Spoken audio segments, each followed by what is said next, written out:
plan de rémunération ou de compensation de l'homme riche est basé sur la satisfaction des partenaires, sur la satisfaction des membres. Et c'est pourquoi il va opérer dans divers domaines et à différents niveaux de notre vie. Donc le premier niveau, c'est notre mode de vie. Lorsqu'on va rejoindre l'homme riche va dire que je vais changer ton mode de vie. Je vais rendre better life. Quand on dit better life, meilleure vie.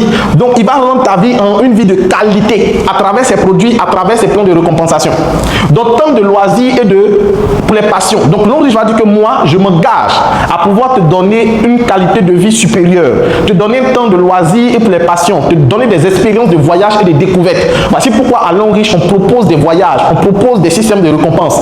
On va voir. Liberté financière. Tu vas voir que les leaders en parlent, atteindre la liberté financière. Mais avant d'atteindre la liberté financière, l'homme riche va te faire passer de la survie financière. La survie financière, c'est l'état où tes charges dépassent tes revenus.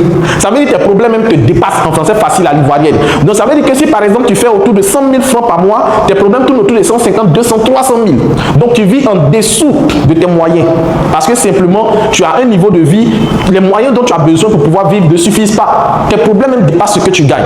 Donc ça, c'est la première étape, peut-être l'étape dans laquelle tu es aujourd'hui. Donc je vais te faire passer de la suivi financière à la stabilité financière. La stabilité financière, c'est lorsque tu arrives à couvrir tes charges. Mais lorsque tu finis de régler tes charges, il ne te reste plus rien. Tu dois encore chercher de l'argent. Tu es stable. Mais dès qu'il y a des imprévus, dès qu'il y a des problèmes qui viennent, qui dépassent ton quotidien, tu es obligé d'emprunter.